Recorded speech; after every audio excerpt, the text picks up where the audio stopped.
everyone! I've got a new 3D printer to review, the Creality Ender 5 Plus. No groans, it's not like the Ender 3 Pro. There are actually some significant design changes that set it apart from the regular Ender 5.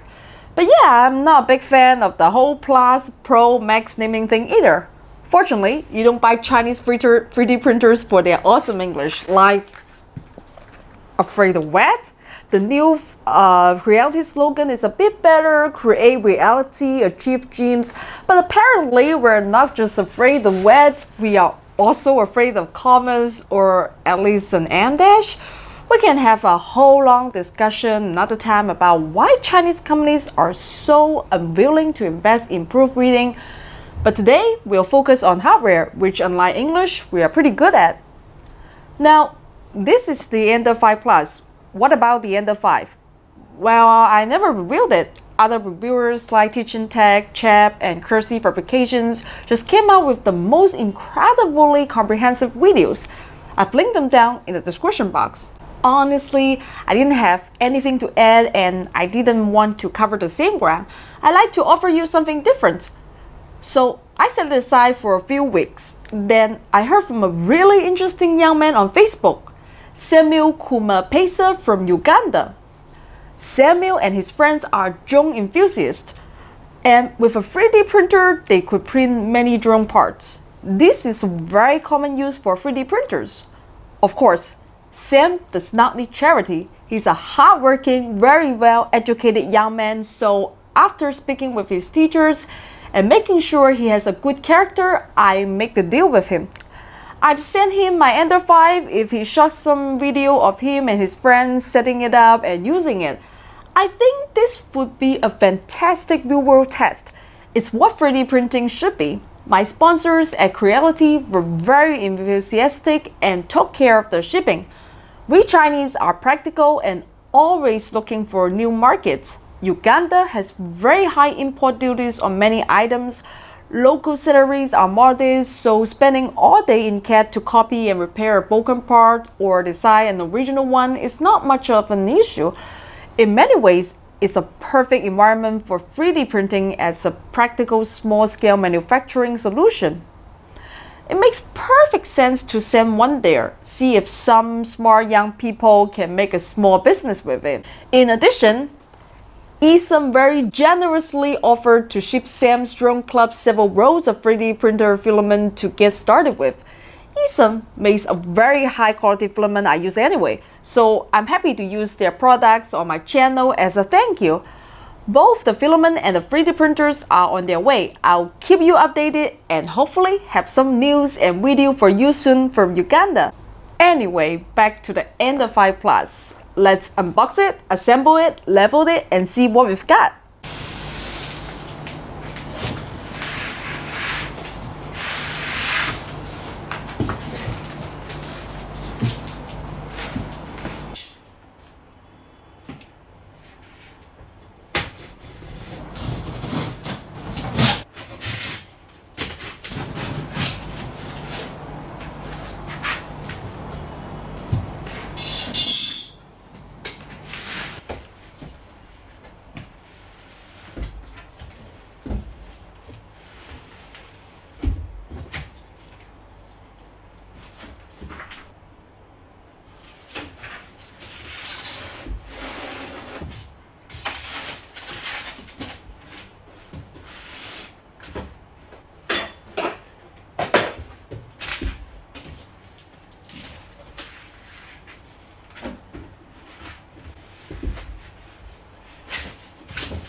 Okay, I'm going to auto level the bed and then try some test prints.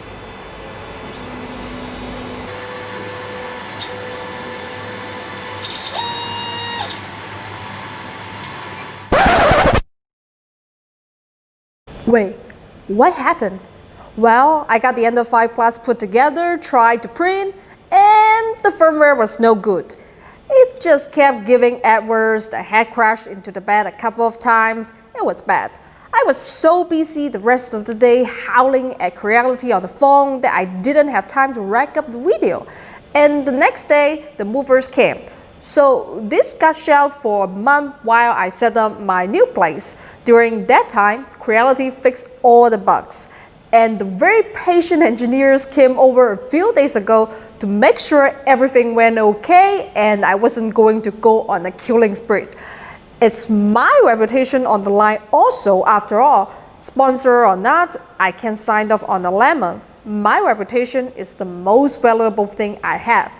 Fortunately, the new firmware worked like a charm, so nobody count. Thanks to Creality for putting up with me. I'm just doing my job, but I know it's weird to financially support someone who keeps threatening to bicycle over to your factory and take a hammer to your production line if you don't patch bugs.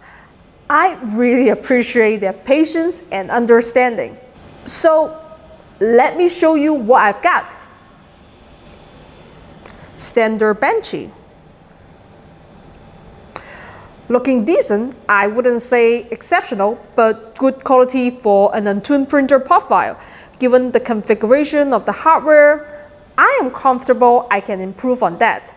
It's not as good out of the box as some other more mature printers in the Creality lineup, but that's to be expected with brand new printer that the community hasn't worked on. The original Ender 5 is a favorite of modders. People who like a platform to build on and to modify a printer specifically for their needs.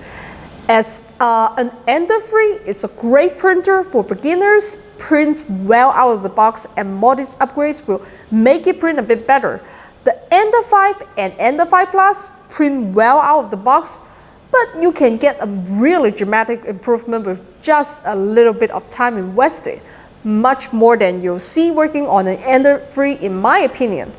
The best quality prints from Creality printers that I've seen come out of tuned Ender 5 series printers. Aside from the benchy, let me show you what I've printed a dozen of.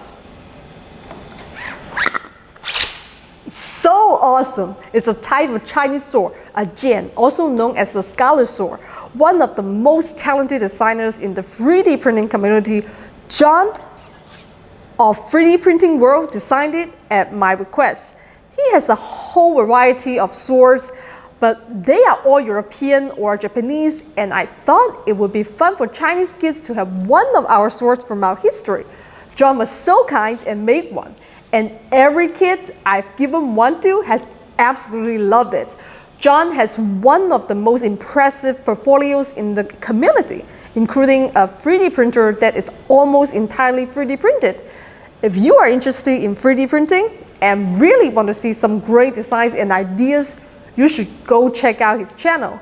there is a link in the description box. And thanks, John, you've made a lot of little kids really happy. I'll put a link to the STL in the description box. If you use it, please remember to give 3D Printing World attribution. It's a very small price to pay for such an awesome print. Also, Samuel and his drone and 3D printing club in Uganda got their Ender 5 from Creality and their filament from Isan. Thanks so much for those donations. Hey, I'm Moses. And today we are having an Ender 5 3D printer. And I'd like to send big thanks to Nauru and Creality that made this possible for us. Okay, what's our next step? Installing the Z-axis. Yeah, right. So we're going to install the Z-axis right here. Okay? As you can see, I've got to find a way to get them a better camera and a tripod, but their enthusiasm is fantastic. They've been printing all week and I can't wait to see what sorts of designs they come up with. Please go follow their channel. Yes, it's a little rough, but they're doing great considering what they have to work with. A little encouragement goes a long way, and I'm going to twist the arms of some Chinese companies here and see if we can get them the Shenzhen tech they need to follow those dreams. After talking to Samuel about some of the challenges in Uganda, I think it's an absolutely perfect environment to test new tech and see how it holds up under less than optimal conditions. I'm hoping I can convince some local companies to see it the same way. Xiaomi, DJI. In closing, the Ender 5 Plus, the hardware is excellent and the print's acceptable as is out of the box. The auto leveling function works, but it's a bit counterintuitive as implemented. As with all printers, I would expect additional firmware revisions and profile twists to dramatically improve print quality. Last, this is a modest printer. As is, it's a solid value. With a modest investment of your time, you can get the performance of a printer twice the cost from it. Will I suggest it as a first printer? Maybe, but be prepared for a learning curve. My top pick for a beginner's printer is still the Ender 3. If you know for sure the Ender 3's print volume too small, yes, get an Ender 5 Plus. That's it for today. Please remember to go check out John and Samuel's links in the description box. I'm going to get to work on fine-tuning these printer profiles. So until next time, remember, if I can do it, anyone can do it.